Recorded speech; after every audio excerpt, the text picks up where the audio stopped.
The San Antonio Spurs continue to make all the right decisions, and this team looks scary good. We talked about already their offseason being elite with the draft bringing in Harper, Bryant, going out and signing Luke Kornet and what I thought was the perfect backup center deal, and now they bring in a hybrid 4/5 with Kelly Olynyk, who can do a little bit of everything, and you can kind of platoon that backup center spot between him and Luke Kornet. You can shift him to the backup 4. He makes this lineup so much more versatile, and yeah, the Spurs are looking scary next year. And while I admit Kelly Olynyk is not the biggest needle mover in the world by himself, when you add him to everybody else they've acquired this offseason, it looks good. He will be 34 next year, so he is getting older, but it's nice to have a veteran. He's 6'11", 6'10" wingspan, so a negative wingspan, not something you see every day in the NBA, but he can do stuff like this. Taking the ball down on the break and pulling up for three, and then also being a smart cutter into a mid-range fadeaway right here. Really tough shot. Last year in New Orleans, averaged 10.7 points, 6 rebounds, and 3.6 assists in 25 minutes, shooting 50% from the field and 39% from 3 on 2 attempts. Really one of those bigs that can do a little bit of everything. Right there, that's a really nice design play, and he just pops for the 3 ball, and then finding Trey Murphy the second, cutting back door. Also right here, taking one of the best perimeter defenders in the NBA to school in Azar Thompson, and gets the bucket. And I love the versatility now that they have with Olynyk and Luke Kornet. They got him for basically nothing. I mean, that second round pick is going to be the 60th pick in the draft, and then Malachi Branham, who showed some flashes, never really was going to play, and Blake Wesley. Same thing there. So Kelly Olynyk. Now they also have Luke Kornet as their 2 backup bigs. Luke Kornet on a 4-year, $41 million contract. They bring him in. I think this is the perfect addition behind Wemby. He is a solidified 5, whereas Olynyk can play the 4 or the 5. He averaged 6 points, 5.3 rebounds, 1.6 assists, and 1 block last year, shooting 67% from the field. Didn't take many threes, but remember, back in 2018, he did shoot 35% from 3 on 4.2 attempts a game. So there is some 3-point capability there. He just needs to unlock it. Per 36 minutes, Luke Kornet averaged 12 points, 11 rebounds, and 3 assists with 2 blocks last year. So when giving the PT, he can make an impact on a game, and we saw that in the playoffs. He's 7'2" with a 7'6" wingspan, so his ability to come in behind Wemby, that is a long front court with those 2 guys. And then now you add Olynyk, who can stretch the floor a little bit at the 4, play some spot minutes at the 5 if you need him. That's perfect. And then we talk about the draft. Harper comes in out of Rutgers after averaging 19.4 points per game as a freshman, 4.6 rebounds, 4 assists, 1 steal in 32 minutes a game, shooting 48% from the field.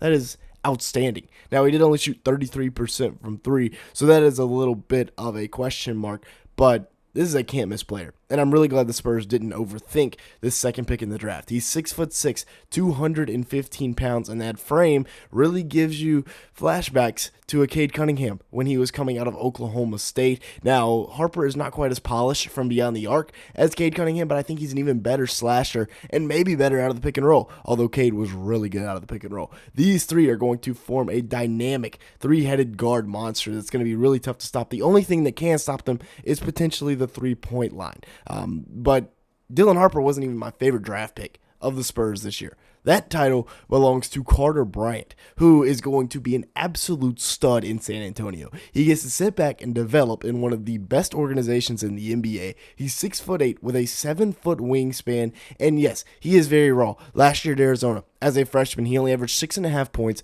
4 rebounds, a steal, a block, and an assist per game. And you might be thinking, why is this guy worth a lottery pick? Well, for starters, he only played 19 minutes a game, so it's tough to put up big-time numbers when you're like the 4th option behind 3 ball-dominant guards in just 19 minutes a game. He shot 46% from the field and 37% from 3, and in conference play, he shot 40% from 3 on 3 attempts and 48% from the field. Per 36 minutes, he averaged 14 points, 6.5 rebounds, 2 blocks, and 2 steals. And this is the type of stuff that gives scouts a lot of excitement. Jab step, 1 dribble, pull up 3. That is tough to stop, and that's why scouts are drooling over this dude. He's also a really smart cutter, staying with his shot there, getting the rebound, and then navigating over screens, getting the deflection, and still saving it in bounds. That play right there might have put him up 2 or 3 spots in the draft. Great cutback door out of the set play versus the zone. And yeah, he can get up a little bit as well. Now, people are forgetting about Victor Wembanyama and why he will be a top 10 player in the league this year, maybe even top 5. The dude is an absolute stud. He is 7'4" with that 8-foot wingspan. Absolutely ridiculous. They call him the alien for a reason, and he's doing stuff like this. Taking Alex Sarr to work on the perimeter. 24.3 points a game, 11 rebounds, 3.7 assists, a steal, and 3.8 blocks per game last year on 48% shooting from the field, 35% from 3 on close to 9 attempts a game.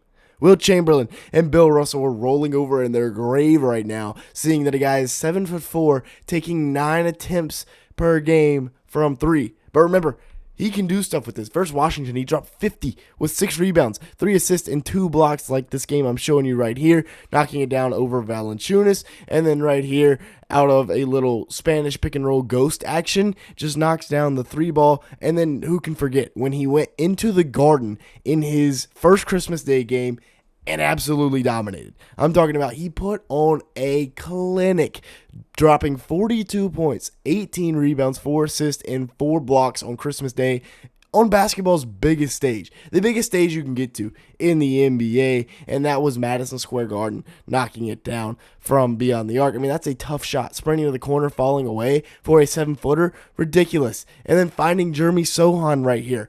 All 4 Knicks defenders are converging on Webbyama. He sees Sohan cutting right back door, throws the lob, Sohan goes up, tough little reverse layup, gets it to go. And then picking and popping, or just a DHO at the logo from the K in Knicks, and he knocks it down.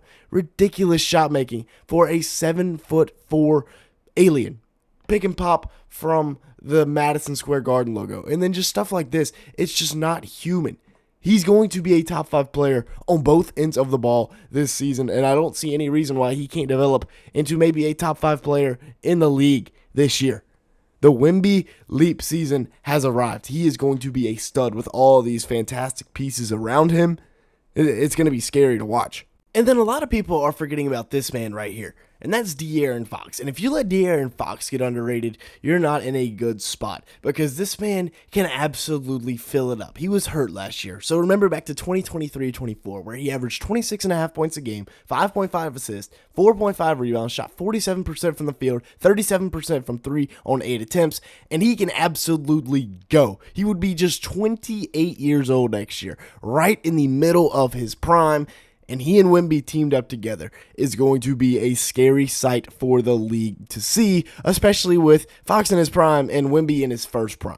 I think they kind of run it back with the same starting lineup as last year. Vassell at the 3, Barnes at the 4, and of course, year 2 reigning rookie of the year, Stephon Castle at the 2. But Harrison Barnes is a guy that you can't sleep on either. 43% from 3 on 4.5 attempts a game last year. Fantastic floor spacer. Great catch and shoot guy, especially in the corners. He can really make you pay. That's why I think he starts at the 4, just to help with spacing around Wemby, Fox, and Castle, allowing them to get to the rim. And then this is what the backup unit looks like with Harper, Champagnie, Bryant, Sohan, Cornette. You also have Keldon Johnson to bring off the bench, and now you also have Kelly Olynyk to bring off the bench. They have a legit 12-man rotation. This Spurs team is extremely good. Now they've become one of the deepest teams in the league because they got 12 guys that can genuinely give you 20 on any given night. Stephon Castle, 15 points per game last year, 4 rebounds, almost 4 assists, 43% shooting from the field, 29% from 3. That does need to get fixed. Stephon Castle, his 3-point shooting was an issue last year. We will hopefully see some development this year because he kind of provides a weakness when you don't have to guard him on the 3-point line, but he is 6'6" with a 6'9" wingspan, 215 pounds, and can lock up pretty much anybody, and is also one of the best slashers in the game. That's why he won Rookie of the Year. So yeah, this Spurs team is dangerously good. With that being said, that's going to be it for today's video. Thanks so much for watching. Make sure to the like button. Leave me a comment down below and hit that subscribe button if you did enjoy at any point. And with that being said, thanks so much for watching today's video.